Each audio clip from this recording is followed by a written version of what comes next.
River Star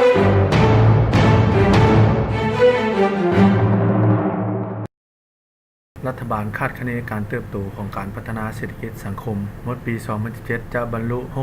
6.83% ขณะที่ตามแผนการรัฐบาลวางไว้คือตัวเลขดัดแก้ที่สภาได้รับรองในกองประชุมสมัยสามัญเทื่อที่2ของสภาแห่งชาติในเดือน10 ปีผ่านมาแม้น 7% เห็นว่าตัวเลขคาดหมายอาจจะบ่บรรลุแต่โดยพื้นฐานเศรษฐกิจยังสืบต่อขยายตัวอย่างต่อเนื่องและมีบัตรก้าวหันเปลี่ยนอย่างต่างหน้าในกองประชุมสมัยสามัญเทื่อที่4ของสภาแห่งชาติสุดที่ 8 ในวันที่ 16 ตุลาคม 2017 นี้ท่านทองลุ้นศรีสุริตนายกรัฐมนตรีได้รายงานว่ารัฐบาลอาจบ่บรรลุคาดหมายของแผนการเติบโตเศรษฐกิจในปี 2017 อย่างสมบูรณ์ห้อยส่วนห้อยแต่รัฐบาลจะยังบ่ทันเสนอดัดแก้ต่อสภาเทื่อในปี 2018 สำหรับการจัดตั้งปฏิบัติแผนพัฒนาเศรษฐกิจสังคมปี 2017 ผ่านมารัฐบาลเห็นว่ามีหลายปัญหาและข้อคงค้างที่จะต้องสุมใส่แก้ไขอย่างจริงจังเป็นต้นการเก็บรายรับปฏิบัติรายจ่ายงบประมาณและการระดมทุนดุลเดียงยังบ่ทันได้ตามคาดหมายของแผนการที่วางไว้การแก้ไขหนี้สินโครงการลงทุนของรัฐด้วยการจัดสรรงบประมาณเข้าแผนการแต่ละปียังบ่ทันตอบสนองได้กับความเรียกร้องต้องการ